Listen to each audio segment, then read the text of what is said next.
Hey, what's up everybody? How you doing? Welcome back to Karpo Gaming and another Diablo 4 video. Oh boy, I done it again.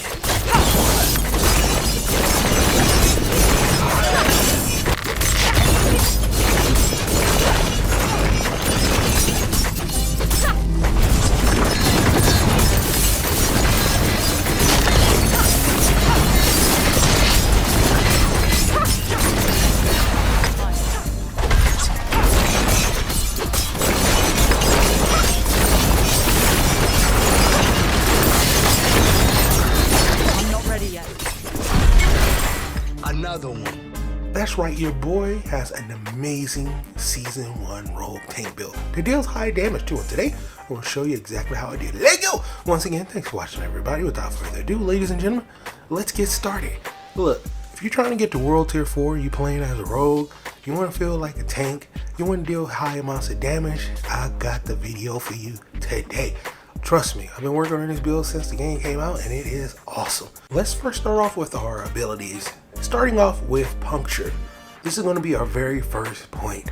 Next, we're going to go into Enhanced Puncture and then Fundamental Puncture so we can start getting that vulnerable on enemies early on. Then from here, we're going to come down to our core skills. We're going to be maxing out Twisting Blades as well as Enhanced Twisting Blades and then Advanced Twisting Blades for a little bit of cooldown. Max out Sturdy and just 1 point into Siphoning Strikes. Now we're going to come down here into Shadow Step. Just putting 1 point, the other points are going to be allocated from our gear. And then after we do that, we're going to come down to Weapon Mastery and max that out as well.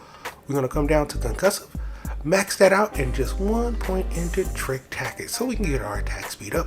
1 point into Shroud, 1 point into Enhanced Dark Shroud, and 1 point into Subverting Dark Shroud. Just 1 point into Poison Trap, 1 point into Enhanced, and then 1 point into Counting Poison Trap. We're going to max out Exploit and we're going to max out Malice. We're going to come down here and we're going to put a few points into Poison Imbuement. Just 2 points. We're going to come down here into Enhanced Poison Imbuement and Blended Poison Imbuement.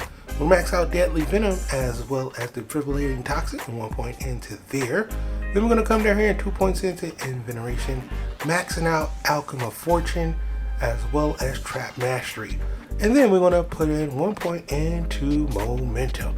This key passive is going to give us some nice damage reduction, movement speed, as well as heal us. Let's go over our gear. This is gear we landed on Imprinting with basic skills. It's going to give us damage reduction. Nice. Our chest piece is going to be really special, where that key passive is going to heal us. And this is going to be super important with some pretty nice stats on there as well. For our gloves, we have Crit Strike Chance, Damage to Injury, Twisty Blades as well, which is nice. Alternatively, I was running with the Grasp of Shadows until I got that. Works out really good, just won't have as much crit. Now let's move on to our pants. Our pants, we're going to have nice damage reduction, dexterity, poison, trap rings, and nice little imprint right there. As well as our boots, which is nice. You get a little vulnerable, a little bit of daze on there. And of course we have our bow. Yep. Now, the reason why I'm doing this, we get really high dexterity, as well as some core on there as well, and rank it out with a little bit of Twisty Blades for our imprint, which is nice for any build. Condemnation, I got this to drop, and yeah, it works out really good. Nice little boost of damage. Still not build defining or anything like that. You can use pretty much any weapon here as long as you got core skill as well as a little bit of dex, and you pretty much are going to be comparable, getting the same amount of damage. Just make sure you get a nice imprint on there. And then our weapon, of course, we're going to have an imprint where we're going to get those critical strikes. When we get that lucky hit chance, we're going to get a pool, be able to do a whole bunch of damage with our abilities. Now here is the one thing that's going to make this build stand out: the hearts. Start off with our Raffle Heart, and this is going to be good because your damage over time effects is going to be increased by 37.5%. and you're going to be able to stagger bosses and deal a tremendous amount of damage. It is a game changer. If you get that into your build, you're going to be straight. Our next piece, we're going with our lovely ring with a brutal heart, and we're going to be getting some nice suppress damage, and then after suppress is going to explode and deal a bit of fire damage as well as those imprints. Then we're going to come to our amulet, and this is by far what at least for me, you want to put in that imprint to get your armor up as high as possible, and then a little bit of resource regeneration with that one heart. For our Paragon board, I mean, we're just level 62, so it's not a lot. We just plugged in exploit so we can make sure we get vulnerable damage, and when they hit us, we're going to get vulnerable damage. And then over here, I put in tracker so we can get a nice poison boost as well. Came down here to get this node to make sure I got damage to healthy enemies as well. And yeah, this is the crowd control Paragon board. Don't even have that unlocked yet because I'm only level 62, and oh boy, does it work. As far as our specialization, we're going to go with combo points, and yeah, it is freaking amazing. This is when I knew that the build was good. I went into World Tier 3 to do the Capstone Dungeon in a situation where I thought I was going to die. I didn't. At this point, I knew that I was going to easily take out Elias. Easy peasy. Now you may be saying, yo, yeah, you took out Elias. That's good. What about the Butcher? Well, you can face Tank as the Butcher. No problem. Now, yeah, this is on World Tier 3, and you took out the Butcher, and you beat Elias. That's great. That's great. The damage is good.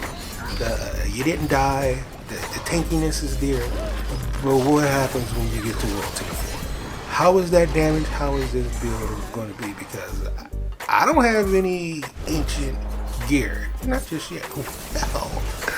As you can see right here, level 75 enemies. I have no problem at all going into World Tier 4. Not no problems doing any damage. Not no problems with them doing damage to me. Of course they're going to deal more damage, right? But you still feel like a tank. But what about Nightmare Dungeon? Well, here's a T22 Nightmare Dungeon with level 76 enemies. Another situation where I should have died. I'm not dying at all because I am a tank inside of this piece. Look, Season 1, Rogue build, it is so good. You can deal so much damage. I know I'm going to melt Uber Lilith for sure. And when it comes down to bosses, look, they are no problem whatsoever. So, you want to get into World Tier 4, you want to take out Elias, you want to be able to take out high level dungeon bosses early on with a rogue build, look no further than right here. It is so good.